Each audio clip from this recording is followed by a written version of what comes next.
Rektor Universitas Papua Mekis Sagrim berharap agar semua sivitas Akademi Unipa agar divaksin.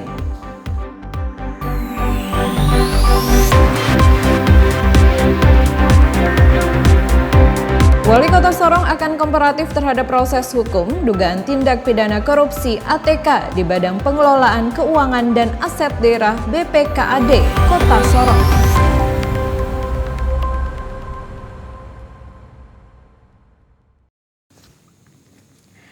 Salam jumpa pemirsa, senang sekali saya Esti Ika dapat kembali menjumpai Anda dalam program berita Papua Barat hari ini.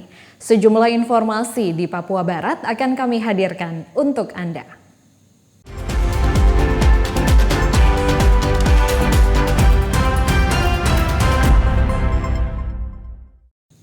Inilah berita selengkapnya. Pemirsa, pemerintah Provinsi Papua Barat mengadakan vaksin massal dengan sasaran pelayan publik dan lanjut usia dengan target vaksin yang diberikan untuk hari pertama berjumlah 1.000 orang. Sejak pukul 8 pagi, masyarakat sudah memenuhi halaman Gedung Wanita Jalan Percetakan untuk mendaftarkan diri sebagai peserta penerima suntikan vaksinasi yang diadakan oleh pemerintah Provinsi Papua Barat. Untuk hari pertama, target pemberian vaksinasi sebanyak 1.000 orang dengan kategori pelayan publik dan mereka yang sudah lanjut usia. Kategori yang dimaksud adalah pelayan publik seperti ASN, supir angkot, tukang ojek, para pedagang, dan lainnya yang tiap hari melakukan aktivitas di luar rumah. Hal ini disampaikan Kepala Dinas Kesehatan Provinsi Papua Barat Oto Parorongan. Oto menjelaskan untuk hari pertama jumlah vaksin yang diberikan sebanyak 1.000 dosis. Tenaga medis saya kira cukup banyak, ini 150 orang. Itu gabungan dari puskesmas ya di Kabupaten Manokwari, di puskesmas yang ada di dalam kota. Kemudian dari Rumah Sakit Angkatan Laut, Rumah Sakit Dimara, Rumah Sakit Bayangkara, ya, Kantor Kesehatan Pelabuhan, Dinas Kesehatan Kabupaten Manokwari, Dinas Kesehatan Provinsi, dan Rumah Sakit Provinsi. Pemerintah provinsi telah menyediakan 3.000 vaksin dan akan dilakukan selama 3 hari, di mana semua masyarakat Manokwari, lanjut usia, dan pelayan publik diharapkan dapat mengambil bagian dalam pemberian vaksinasi untuk mencegah penyebaran COVID-19. Jimmy Tabisu, TVRI Papua Barat melaporkan.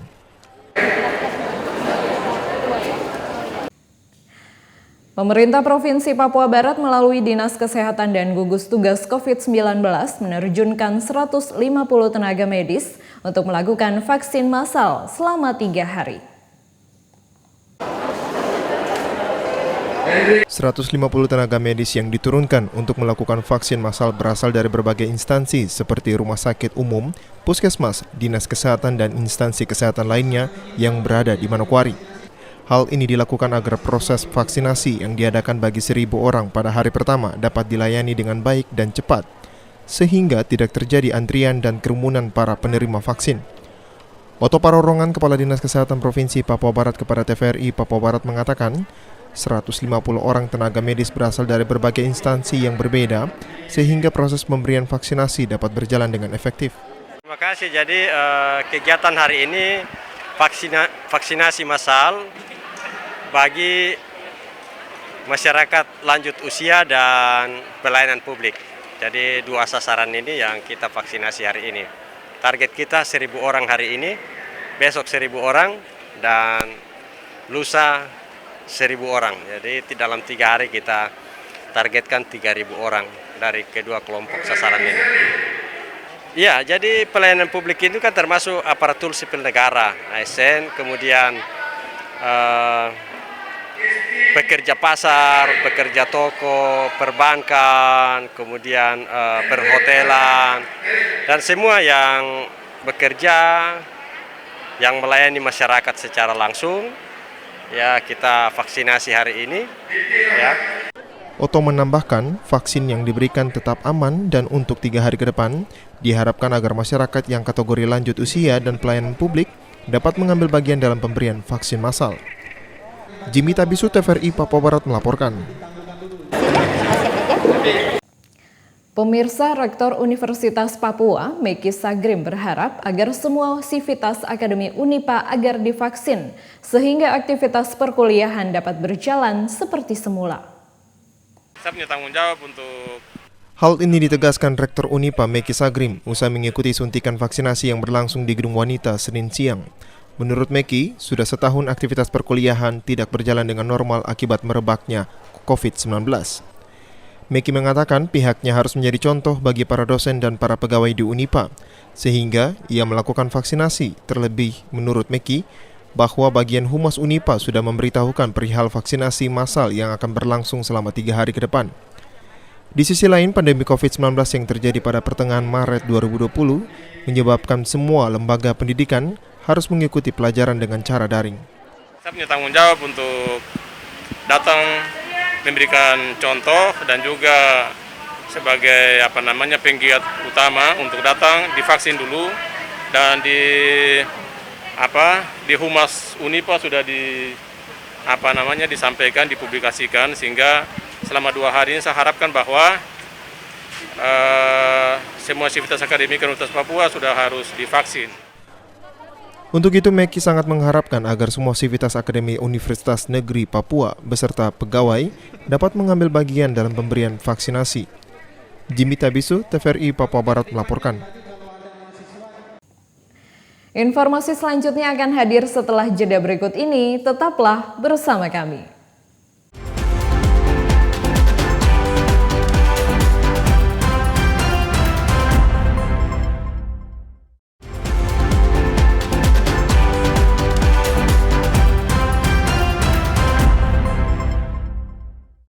Terima kasih Anda masih bersama kami. Pemirsa, organisasi perangkat daerah di lingkup Pemda Teluk Bintuni mendapat sorotan dari Wakil Bupati, Matret Kokop, saat memimpin apel gabungan di halaman kantor Sekretariat Daerah Jumat lalu.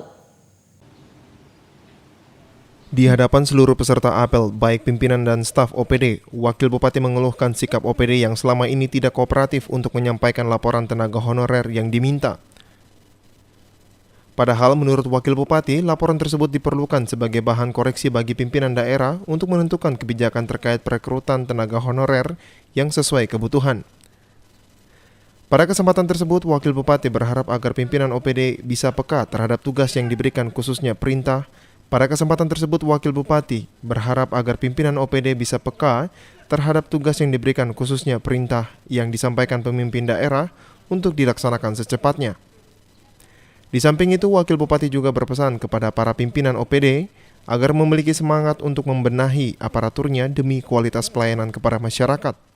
Selalu saya apel bilang ke dinas, honor-honor itu didaftar baru kasih saya. Sampai sudah berapa tahun ini tidak ada yang kasih saya. Nanti kalau anak-anak sudah ribut, baru semua bilang di Bupati, ada di Bapak Wakil. Untuk saya koreksi, ini kerja kecil tapi kamu tidak perhatikan, baru nasib orang bagaimana. Ini saya ingatkan untuk kita semua. Ya, kasihan juga orang kerja harap-harap, tahu-tahu. Ya, yang hari ini ada pekerjaan sedikit, kasih terus ya senang-senang. Selesai itu sudah. Itu harus. Kalau memang mau betul-betul membina staf dengan baik, ya saya harapkan mari kita sama-sama memberikan yang terbaik. Bukan mereka datang ditahuan, tidak. Dia punya tanggung jawab juga, kewajiban itu biasa. Dia bilang saya digaji walaupun 1-2 rupiah, tapi untuk kebutuhan saya sehari-hari. Itu kecil saja tapi tidak dilaksanakan. Nah, nanti datang tes begini baru anak-anak orang karena ini datang ke kantor bupati. Ini harus kita perhatikan, hal sepele tetapi bagaimana memberikan pelayanan kepada masyarakat. Sesuai informasi yang berhasil dihimpun TVRI Papua Barat, Pemda Teluk Bintuni berencana menertibkan tenaga honorer yang tidak mengantungi surat keputusan Bupati Teluk Bintuni dalam rangka penertiban administrasi, tetapi juga anggaran. Selain memberikan arahan pada pelaksanaan apel gabungan Jumat pagi, Wakil Bupati Teluk Bintuni juga berkesempatan memberikan SK ASN jalur K2 secara simbolis yang disaksikan seluruh peserta apel. Dari Teluk Bintuni, Valentino Wanma, TVRI Papua Barat melaporkan. Sejahtera untuk kita semua. Assalamualaikum. Bupati Teluk Bintuni, Petrus Kasihiu, menyambut kedatangan Komandan Lantamal 14 Sorong, Brigjen TNI Marinir Marcos beserta istri dan rombongan ketika melakukan kunjungan kerja. Kedatangan rombongan dan Lantamal yang menumpang KRI Posepa dari Sorong tiba di Pelabuhan Bintuni dan disambut Bupati Teluk Bintuni Petrus Kasihiu beserta rombongan dan pejabat daerah Teluk Bintuni. Kepada insan pers dan Lantamal menjelaskan bahwa kunjungan kerja ke Teluk Bintuni merupakan rangkaian kunker ke teritorial Lantamal 14 Sorong yang menjadi agenda kerja di awal tahun 2021. Secara kedinasan dan Lantamal menerangkan, kunker kali ini pihaknya ingin melihat langsung situasi dan kondisi sejumlah pos TNI Angkatan Laut, khususnya personil yang bertugas. Pada kesempatan ini, dan Lantamal mengaku terkesan atas kemitraan antara Lantamal 14 dan Pemda Teluk Bintuni yang sudah terjalin dengan baik, khususnya penyambutan oleh Bupati dan rombongan pejabat Teluk Bintuni dengan prosesi kenegaraan dan adat.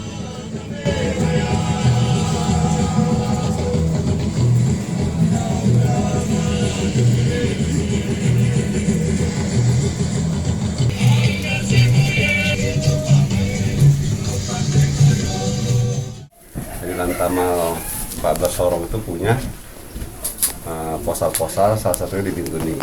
Ini sudah kita rencanakan sebelumnya bahwa kita mau ada suatu kewajiban katakanlah bapak kepada anak itu ya, kalau susunan keluarga. Tapi secara dinas karena ini berada di bawah Lantamal 14, di sini ada posal Teluk Bintuni. Pertama kita datang sini ya untuk mengetahui situasi secara nyata anggota kita yang berada di pos ini. Pertama saya datang sini ya sangat terkesan. Pertama kita sudah bertemu sama Bapak Bupati, dan itu menunjukkan suatu hubungan yang baik antara unsur dari sinergitas kita terlihat secara nyata. Itu diantaranya. Selain mengunjungi Teluk Bintuni, dan Lantamal bersama rombongan dijadwalkan akan melakukan kunjungan kerja ke Kabupaten Fakfak dan Kaimana dengan menggunakan KRI Posepa. Dari Teluk Bintuni, Valentino Wanma, TVRI Papua Barat melaporkan.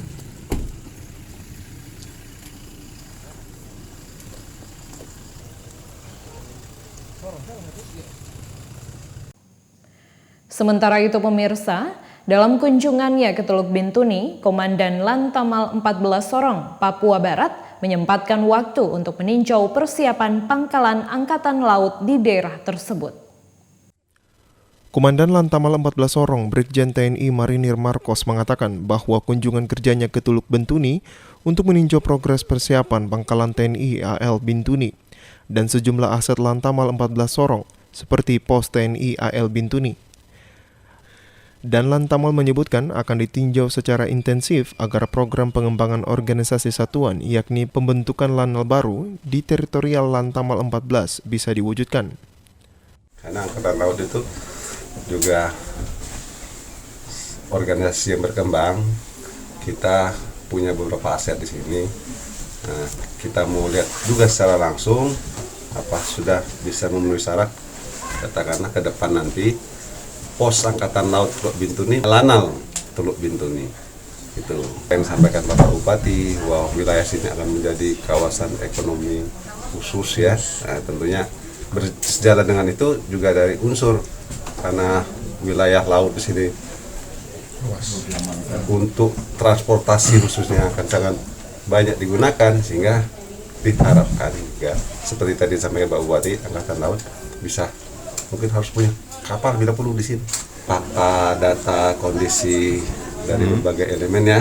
Kalau kira-kira itu sudah mencukupi, tentunya kita akan rumuskan. Kita akan laporan ke atas. Kita tidak bisa memutuskan kapan, misalnya sekarang, ya.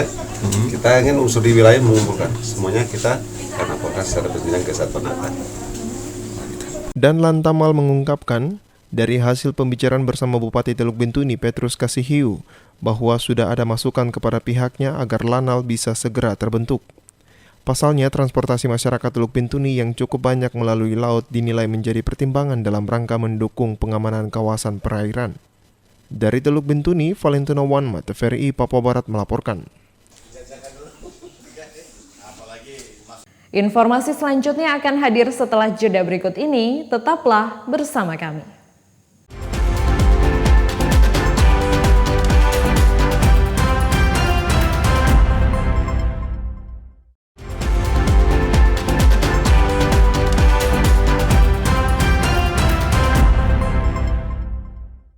Terima kasih Anda masih bersama kami.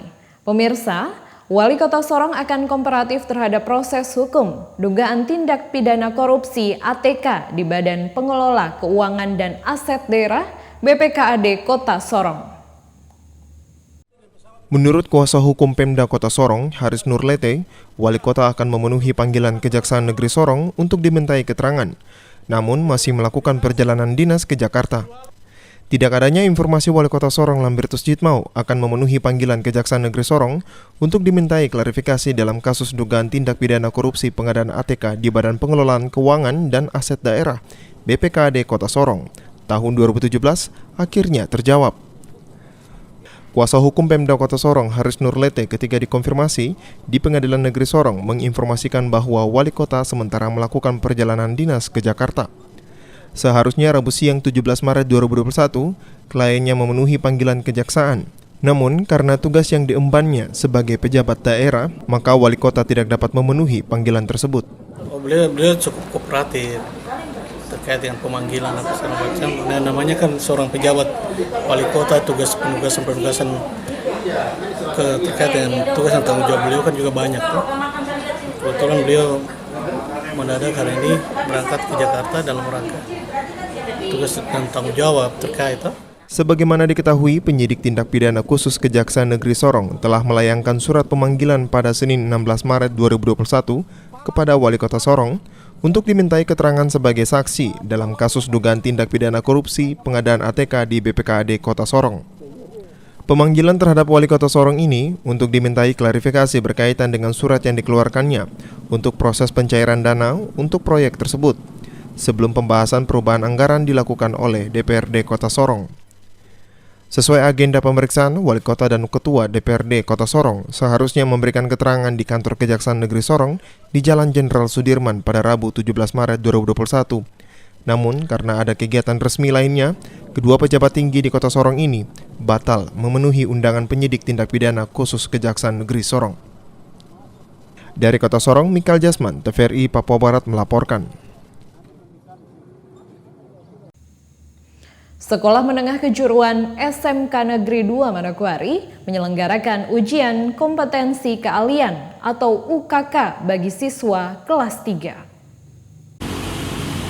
Pelaksanaan ujian kompetensi keahlian dimulai sejak tanggal 22 sampai dengan 26 Maret 2021 yang diikuti oleh siswa kelas akhir di SMK Negeri 2 Manokwari. Kepala SMK Negeri 2 Manokwari melalui Ketua Panitia Halomoan Siagian menjelaskan seluruh siswa kelas 3 saat ini wajib mengikuti ujian praktek karena diketahui bahwa ujian nasional yang sebelumnya dilaksanakan setiap tahun kini telah ditiadakan sesuai aturan dari Kementerian Pendidikan dan Kebudayaan Republik Indonesia yang saat ini telah mengembalikan aturan tersebut ke masing-masing daerah. Halomoan juga mengatakan setelah praktek ujian kompetensi keahlian, selanjutnya pada bulan April mendatang akan dilaksanakan ujian akhir sekolah. Dan ujian ini wajib dilaksanakan dan diikuti oleh siswa kelas 3 sebagai asesmen terakhir mereka. Ya, ini karena ini untuk kelas 3 jadi ujian praktek wajib prakteknya. Karena seperti kita ketahui bahwa dari Mas Menteri kan sebenarnya ujian nasionalnya itu kan ditiadakan. Itu dikasih keseluruhan ke daerah. Bagi daerah nanti masing-masing sekolah SKPD dan satuan pendidikan yang melaksanakan sendiri. Ada setelah ini katanya tanggal 15 dan 14 April itu akan ada PAS. Ujian akhir sekolah, penilaian akhir sekolah atau yang dulu disebut UAS. Ya, UAS. Jadi sekarang bersifat ke sekolah saja, tidak ada. Kalau dulu namanya UASBN, sekarang UAS sekolah saja. Dikembalikan ke sekolah semua ya. Halomoan menambahkan di masa pandemi COVID-19 yang bertepatan dengan pelaksanaan ujian praktek kompetensi keahlian, pihak sekolah juga telah membuat surat pernyataan bermeterai ditujukan kepada orang tua siswa yang bersedia mengizinkan anak mereka mengikuti ujian praktek selama 5 hari. Sehingga dalam pelaksanaan ujian ini diharapkan dapat berjalan dan sudah melalui izin dari orang tua siswa. Kemudian di samping itu yang tidak kalah penting adalah bahwa orang tua sudah memberikan pernyataan di atas materai bahwa orang tua bersedia untuk mengizinkan anaknya mengikuti praktek selama kurang lebih 5 hari, dari hari Senin sampai hari Jumat. Kemudian protokol kesehatan itu tetap kita jalankan seperti yang kita lihat sekarang di bengkel-bengkel bahwa anak-anak itu wajib menggunakan masker, dan di bengkel-bengkel juga sudah siapkan hand sanitizer. Ujian kompetensi keahlian tahun 2021 diikuti sebanyak 291 siswa dari 11 program keahlian yang ada di 7 jurusan di SMK Negeri 2 Manokwari. Di antaranya konstruksi, desain permodelan, ketenagaan listrikan, permesinan, pengelasan, teknik bisnis sepeda motor, kendaraan ringan, multimedia, teknik komputer dan jaringan, audio video, dan teknik tambang. Jimmy Tabisu, TVRI Papua Barat melaporkan.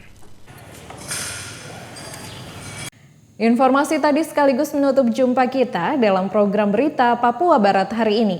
Kami tetap mengajak Anda untuk selalu mengikuti protokol kesehatan agar bersama semua pihak dapat memutus mata rantai penyebaran COVID-19. Atas nama kerabat kerja yang bertugas, saya Esti Ika mengucapkan terima kasih dan sampai jumpa.